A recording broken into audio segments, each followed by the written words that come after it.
was last year. We bring in our NBA insider, Windhorst, who joins us now via the phone. So there's that deal for New York. There's also this news from Yahoo is that Greg Monroe has chosen the Milwaukee Bucks over the Knicks. Let me say that again. He's chosen Milwaukee over New York.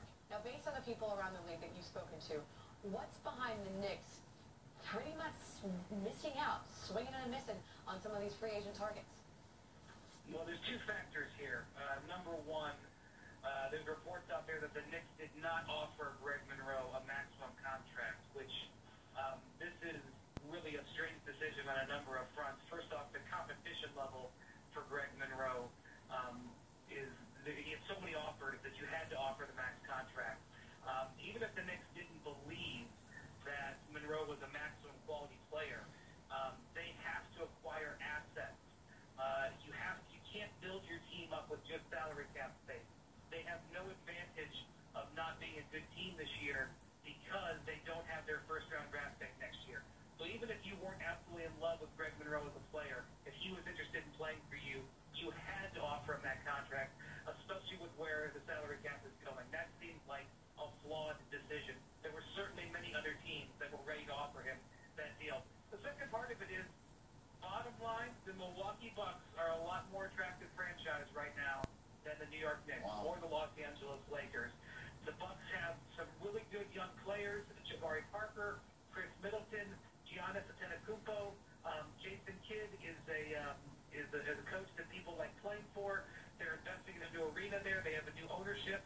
And in the modern NBA, the advantages that New York and Los Angeles enjoyed for many years appear to be being diluted. And then I don't know if the Knicks and Lakers have completely recognized that yet. Wendy, we'll get specifically to the Lakers in a second. Before we move from the Knicks, though, Phil Jackson, all of his rings, all of his basketball knowledge was brought to New York and paid very handsomely to turn this franchise around. It's been very tough sledding. Give him a grade so far. It's incomplete. He can't really close any deals. The difficulty is they just don't have much on their roster. They have nothing to sell but New York, and that is diminishing. Also, quite frankly, and I recognize the power of the triangle is an outdated mentality. The idea that three-point shooting is not valuable is an outdated mentality. They're already going against the grain and fighting some difficulties that are not Phil Jackson's fault, which is a 30-year history recently of not having championship success, not having a whole lot of young developing assets on the roster. That's not Phil's fault. But Phil and the triangle are trying to sell this to guys. You're already having difficulty selling them on other things, narrowing the field even more. Phil doesn't believe that the three-point shooting and spreading the ball, spreading the floor, and is not the way to play. And he's going to have a hard time for people who are watching the Warriors, all these free agents who are watching the Warriors saying, that's the way I want to play. That's the way I want to spend my basketball prime. It's a hard sell for them right now. And some of the decisions that they're making are interesting. For as much money as they have, they've lowballed they lowballed Steve Kerr last year in the contract negotiations. They lowballed Greg Monroe in this. And, Steve Kerr had a better choice anyway. Greg Monroe, going to the Bucks, from a basketball standpoint, is a better choice. But you think in New York, the one thing you have going for you is the money, and it doesn't appear like that's making a difference either. All right, Wendy, on to the Lakers, and similarly, they're swinging and missing too. Is this a case, we know for a while, there were guys that really weren't interested in playing with Kobe? Is that still the case in LA, or is it something bigger? I think LaMarcus Aldridge gave the Lakers an extraordinary wake-up call yesterday. They can elect to look in the mirror and take the advice, or they can look to bury their heads in the sand. What LaMarcus Aldridge said was that your basketball presentation, your analytics presentation, was not up to par. And again, we have a team living in another era. We have a team that doesn't believe in the three-point shot. We have a team that doesn't believe in the value of analytics. No team invests as little in analytics as the Lakers do. Not that analytics has to drive the bus, but analytics has to be on the bus. And right now, it is not on the bus. And LaMarcus Aldridge made that clear. And it was not just one source. Kobe Bryant, it sounded like he had his head in the sand yesterday, putting out a tweet mocking the media.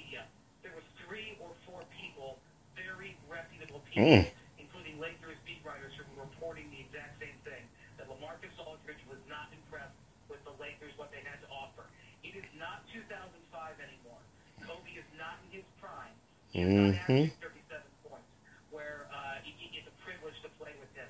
They don't play the same style that Byron Scott learned when he was a player. It is very different, and the Lakers are not adapting to the time. They have not invested in their organization, even though they are one of the highest grossing teams in revenue. And they can either take this advice and take what LaMarcus was telling them and apply it, so that when they go to meet with free agents next year and the year after, that they can learn from this, or they can continue to be slapped in the face.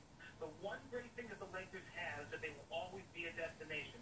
There will be great free agents in 2016 and 17 and 18. They will always get a seat at the table. Put them at the kitty table. Now they are at the kitty table. Damn. Because they are not regarded as a modern organization.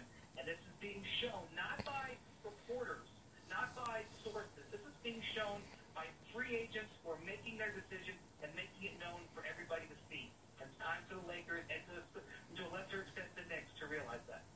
Quote Brian Windhorst there. LA is at the kiddie table. He looks so sweet. You know, Brian, it's a shame you never actually share your opinion of him. No, that's strong stuff. Spoken. Brian Windhorst, thanks so much. Now is the time of the program where I get to feel positively dainty. Tom Penn with us again in Steve Pierce. Hi. I like it. All right. So let's talk about the Knicks. They've got a Flalo. They still have some room to make some changes, but it all comes down to the money. What are they working with? All right, let's give them a Flalos because they decided this.